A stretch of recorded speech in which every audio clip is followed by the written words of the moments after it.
Voici un des cours fondamentaux lorsque l'on apprend l'anglais et l'allemand. Dès le démarrage, on n'apprend pas à parler correctement. Et c'est ce qui fait que les Français sont, disons-le honnêtement, aussi mauvais en anglais et en allemand, en général et en langue en particulier.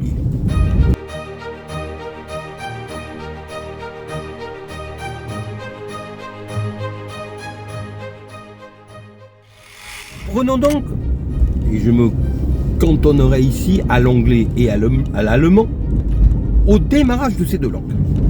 Lorsque l'on commence l'anglais, lorsque l'on commence l'allemand, de la même manière, on n'apprend pas les deux fondamentaux qui, si on les respectait, permettraient de commencer à parler correctement.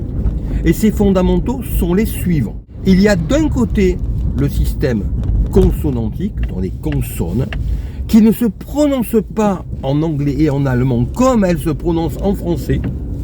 Et ensuite, un petit peu plus compliqué, le système vocalique qui n'a rien à voir avec le système français. Et cela ne s'apprend pas. On apprend des mots, mais on les prononce en prononçant les consonnes comme on prononce les consonnes françaises, ce qui est une erreur.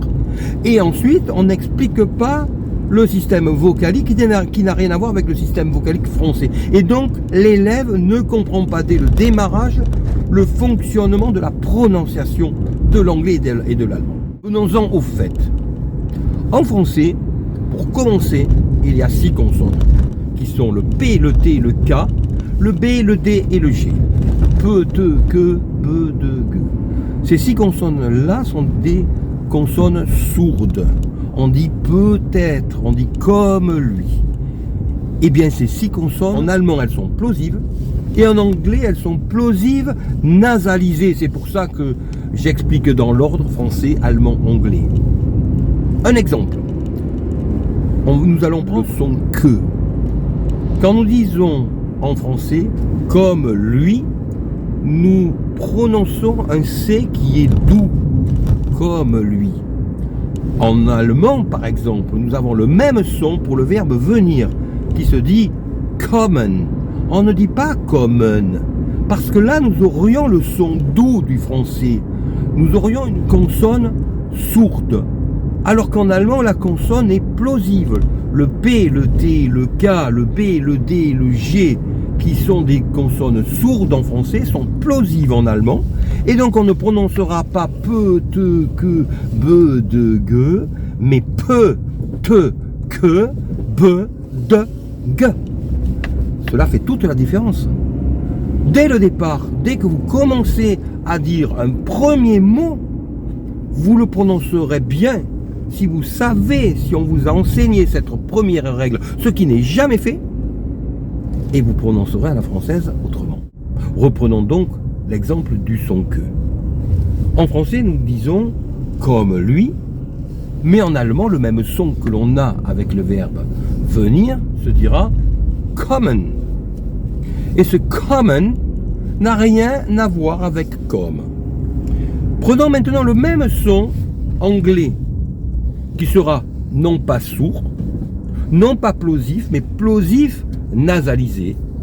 Il donnera que, c'est-à-dire une plosive, que, c'est-à-dire ce sont que et plosif nasalisé. Et donc quand vous prenez le verbe venir, to come, eh bien ce n'est pas tout comme, parce que là nous avons du français. Ce n'est pas non plus to come, parce que là c'est de l'allemand, c'est du germanique. En anglais, le son doit être nasalisé.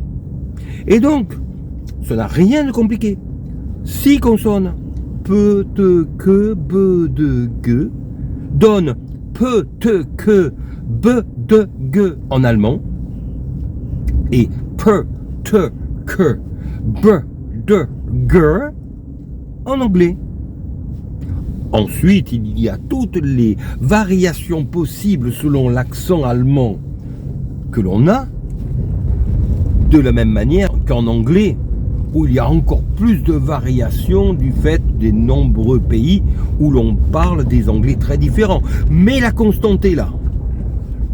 Ces 6 consonnes sont plosives, nasalisées en anglais, elles sont plosives en allemand, elles sont sourdes en français. Et cela doit s'apprendre et être maîtrisé dès les premiers mots, dès le premier cours. J'expliquerai donc ce même phénomène avec les voyelles dans une prochaine vidéo, le système vocalique étant un petit peu plus compliqué, mais de la même manière radicalement différent du système vocalique français et devant être appris dès les premiers cours.